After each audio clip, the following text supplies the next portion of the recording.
we have some more crazy news on the FTX drama. As you guys probably know by now, every single time that I look on the interweb, some even crazier stuff has come out.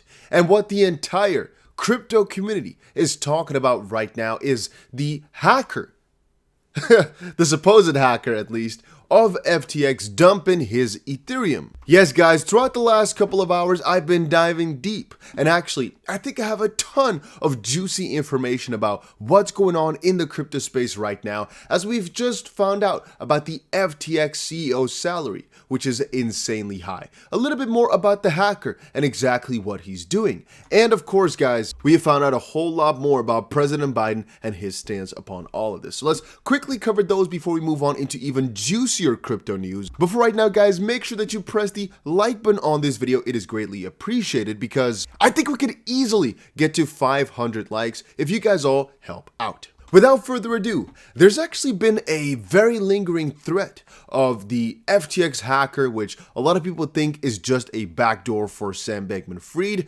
and honestly, there's not that much we can do to discredit that. It does indeed look a lot like it was just them actually taking the money out.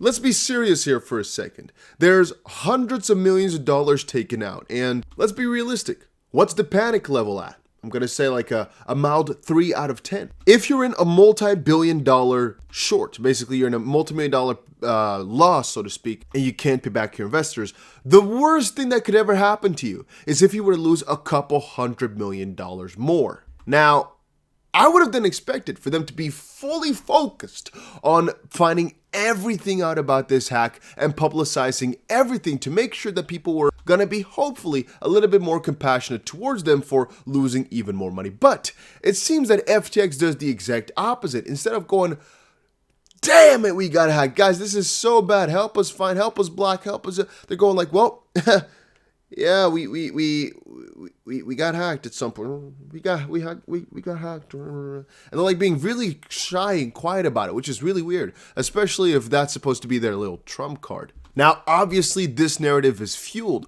by people like Ben Armstrong, BitBoy, who are strongly suggesting that this is all a big scheme from Sam Bankman-Fried that was all playing out right now. He actually likes to also include Mr. Kevin O'Leary and everything because he's done a couple of sketchy things in the past. For example, he promoted a couple of companies, and then he actually states, when asked, that he doesn't even know what the companies are all about. Again, he says he never heard of the companies, and the company said, well, you literally did promo videos for us. And then the lawyer said, well, of course he did some promo videos, that's normal. But the companies then came back to slap and say, well, but I thought you never heard of us, which obviously does not make a whole lot of sense. But he went on to go to Twitter to state, at the end of the day, the ugly truth is this: everyone is replaceable. Now, I don't know exactly what that's supposed to mean. And for that reason, since I couldn't figure it out, there's too many speculatory theories, let's just leave it behind us and go over to this one. So Satoshi Stacker shared a couple of different parts. I've actually shared my own thoughts and analysis on this, but since Stacker is one of my best friends, I thought, hey, let me quickly give him a little shout out. Things seem to be worse than we thought with DCG and Genesis. Waiting for confirmation, but if true, they may need to start selling off significant chunks of crypto assets. And all you need to know about this one is they actually tried to get $1 billion in funding, but no investor was willing, basically. Nobody was willing to part with their $1 billion. And so, well, Genesis is in a whole lot of trouble.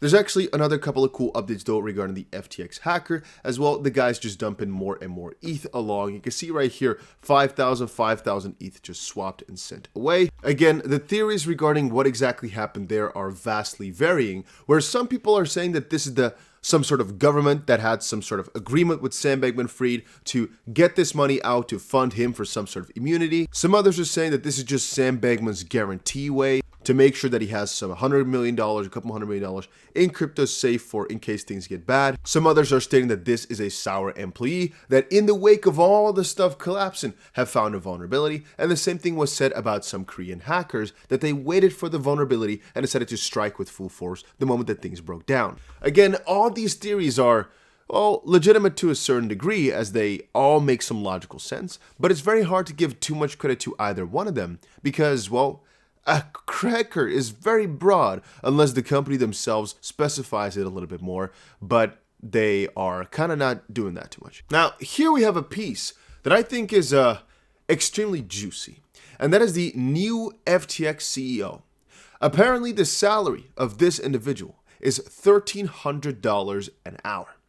And I'm not against that. I am not against a ridiculously high salary for some person of power, so to speak. In this case here, it's a very big mess, and so it requires some expertise, and, well, people with expertise require some good amount of capital. Sure. I'm definitely a fan of that. That's fine. However, I personally think two things can't be true at once for this specific instance, where you're either for the people or you're either for money, so to speak. If you're there with a $1,300 an hour salary, let's just call it an easy $10,000 a day. But probably this guy's working 12 hours, and it might even be more than $15,000 a day.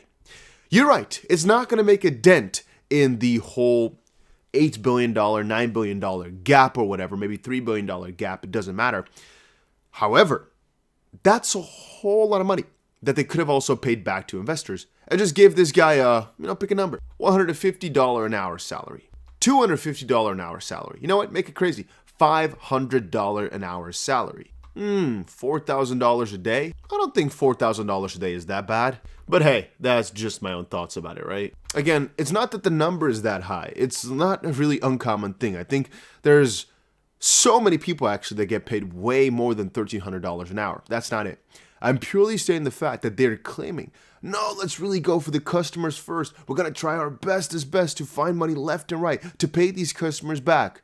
But we need a new CEO and pay him $10,000 a day. We sure need that. Yeah, I mean, you do need a CEO, sure, but I think there's enough philanthropic people that would certainly be happy with a $500 a day salary to literally fix this mess and make people whole again, so to speak, right? In this case here, I'm not sure if this is an interim CEO and if this is just going to be for the real mean term, or if this is basically the predecessor or the next one for Sam Bankman-Fried that is bound to stay for the longer time. Again, if it's an interim, it might just be a salary just now for the really, really short term to figure things out, to basically make sure everything is set into position for the bankruptcy, but I just do not know. And I'm purely thinking that it's kind of hypocritical to be on both sides at once. Hopefully you guys get where I'm coming from with that. I'm not against the salary. I am purely against paying him this ridiculously much if your customers first. All right, and then we got some interesting.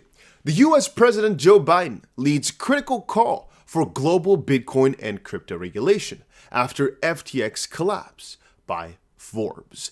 Now, there's actually quite a deep story behind all of this, and that mostly has to do with the fact that he was such a big sponsor for the Democrats. He was such a big force for Joe Biden. It could be that basically the guys over in the politics basically were like, you know what, our biggest source of funding has fallen.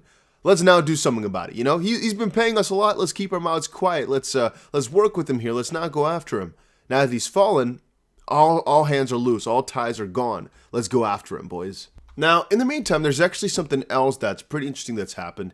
Apparently, FTX's Japanese subsidiary are reportedly looking, or actually preparing, to resume withdrawals by the end of this year, which also coincides with the end of next month, which I think could be very interesting. And apparently, FTX owes its 50 biggest creditors nearly $3.1 billion, which is just crazy to think about, as that's basically now the gap that's there. Now, I asked you guys as well over on Twitter, do you guys think this FTX hacker is just an inside job? And honestly, when looking at all these comments, it was the overwhelming majority that thought it was just Sam Bankman-Fried or somebody at the organization themselves. And I wonder from you guys on YouTube as well, do you think that it was Sam Bankman-Fried or his affiliates or his orders or basically his side? Or do you think it was just a completely independent hacker?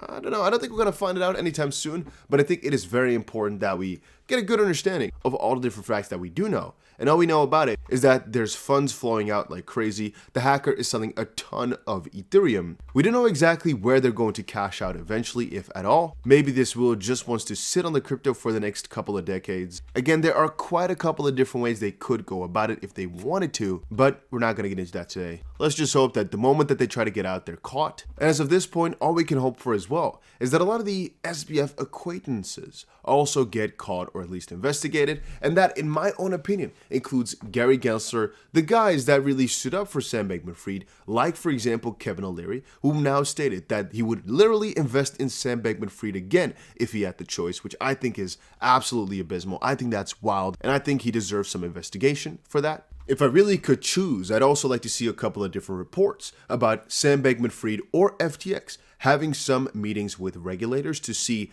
how different it was to Kraken meeting up with regulators and Coinbase meeting up with regulators, but also to see how different it was from Ripple meeting up with regulators in terms of how free they were to speak about security concerns. Remember, guys, I know Coinbase and FTX US have a lot more in common than Ripple and FTX US, but on FTX, still at the end of the day, they are handling these security tokens or just crypto tokens, and since the SEC wants to do some big power grab over all of it, there's a very high likelihood that this was to some degree discussed at these meetings, because as a crypto exchange, you still need to understand, can I list this, yes or no? What should my criteria be? And yada, yada, yada. But hey, that's all I can just request and wish for now. We have a ton more juicy crypto news coming up later today though, guys. So if you're interested in that, make sure you press the like button on this video and maybe even subscribe so you can get a notification the moment that I upload another video. But do as you please. That was it for today's video. Hopefully you guys all enjoyed it. See you guys again in another one.